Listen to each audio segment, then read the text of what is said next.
9장 모든 사람이 원하는 것.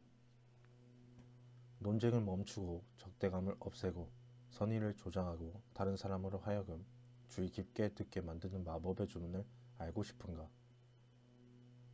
좋다. 바로 여기 있다. 이렇게 말을 꺼내라.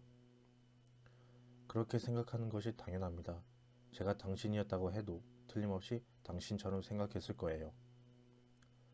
이런 대답은 아무리 성미가 고약한 사람이라도 금방 누그러지게 만들 것이다. 당신은 이런 말을 100% 진심으로 할 수도 있다. 만일 당신이 진정 다른 사람의 처지에 있다면 그 사람처럼 느끼기 마련이기 때문이다. 알카포네의 예를 들어보자. 당신이 알카포네와 같은 몸과 성격과 생각을 물려받았다고 하자. 같은 환경에서 자라나고 같은 경험을 했다고 치자. 그렇다면 당신은 알카포네 같은 사람일 것이고 알카포네와 같은 처지에 있을 것이다. 바로 앞에서 말한 것들이 당신이 어떤 사람인지 규정하기 때문이다. 그 외에 당신을 당신으로 만드는 다른 것이란 없다. 예를 들어 당신이 방울뱀이 아닌 유일한 이유가 있다면 당신의 어머니와 아버지가 방울뱀이 아니기 때문이다.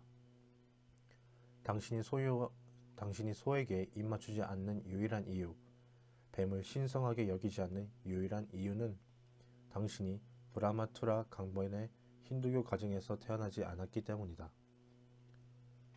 당신이 지금 현재의 당신인데 대해 칭찬을 받을 만한 근거는 별로 없다. 그러니 기억하라.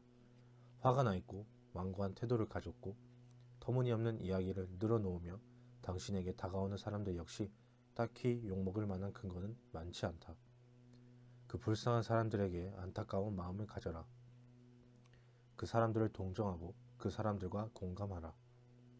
금주 운동가 고프가 술에 취해 비틀거리며 길거리를 걸어가는 주정뱅이를 보고 했던 말을 기억하라. 하나님의 은총이 없었더라면 저기 걸어가는 인간이 바로 나일 수도 있다. 당신이 당장 내일 만나는 사람 4명 중 3명은 공감을 갈망하고 있다. 그들이 원하는 공감을 주어라. 그러면 그들은 당신을 사랑할 것이다. 한 번은 작은 아씨들로 유명한 작가 루이자 메이 올컷에 대한 방송을 한 적이 있다. 당연히 나는 올컷이 매사추세츠 콩고드에서 살았고 거기서 불후의 명작들을 썼다는 사실을 알고 있었다. 하지만 부지불식간에 나는 뉴 햄프셔주 콩코드에 있는 그녀의 집을 찾아간 적이 있다고 말해버렸다. 한 번 말하는데 그쳤다면 그냥 넘어갈 수도 있었겠지만 슬프고 유감스럽게도 2번씩이나 그렇게 말했다. 곧 나는 편지와 정보에 파묻혔다. 날카로운 메시지들은 보호장구도 쓰지 않는 내 머리 위를 마치 말벌무리처럼 윙윙 돌아다녔다. 많은 글들은 붕괴에 차 있었고 몇몇 편지는 모욕적이기까지 했다.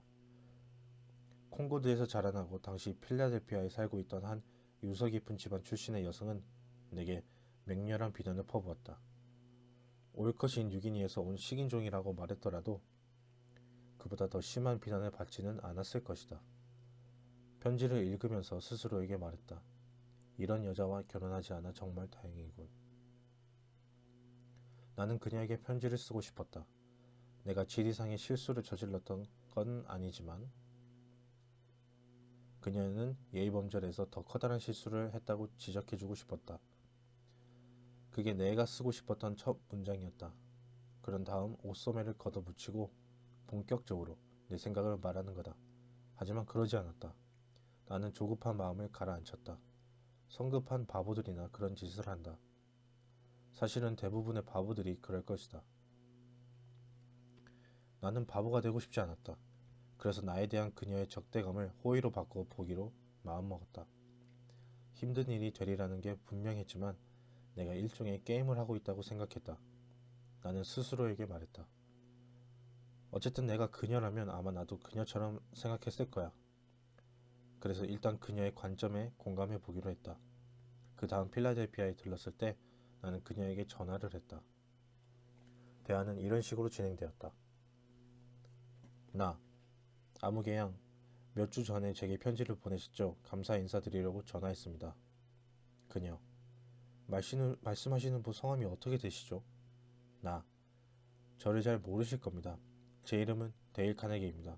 몇 주 전 일요일에 루이자 메이 올컷에 대해 제가 방송하는 걸 들으셨죠? 그녀가 뉴 햄프셔주 콩고드에 살았다는 말을 했죠. 용서할 수 없는 실수를 저질렀어요. 그 정말 멍청한 실수에 대해 사과하고 싶습니다. 시간 내어 편지를 써서 보내주셔서 고맙습니다. 그녀, 카네기 씨, 그런 식으로 편지를 써서 죄송합니다. 제정신이 아니었어요. 사과드립니다. 나, 아닙니다. 사과할 사람은 당신이 아닙니다. 사과해야 할 사람은 저입니다. 학교를 조금이라도 다녀본 아이라면 저처럼 멍청한 이야기는 하지 않았을 거예요. 그 다음 일요일에 방송을 통해 사과를 드렸지만 이렇게 개인적으로도 사과를 드리고 싶었습니다. 그녀, 저는 매사추세츠주 콩고드에서 태어났어요. 저희 집안은 200년에 걸쳐 매사추세츠에서 중요한 일들을 감당했죠. 제가 태어난 주에 자부심을 가지고 있습니다. 당신이 올컷 여사가 뉴햄프셔에서 태어났다고 말하시는 걸 듣다 보니 대단히 실망했었나 봅니다. 하지만 지금은 그런 편지를 보낸 게 창피하네요. 저는 당신보다 10배는 더 괴로워했습니다. 제 실수가 매사추세츠주에는 아무런 해도 끼치지 않았을 수도 있지만 저는 제 자신에게 정말 실망했습니다. 당신 정도의 지위와 교양을 갖춘 분들이 시간을 내어 라디오에서 말하는 사람에게 편지를 보내시는 건 참으로 드문 일이죠. 혹 제가 말하다가 또 실수를 하면 편지를 보내주시기 바랍니다. 그녀, 그렇게 제 비판을 받아들여 주시더니 정말 감사합니다. 정말 멋진 분이시군요. 당신과 좀 더 친하게 지내고 싶습니다.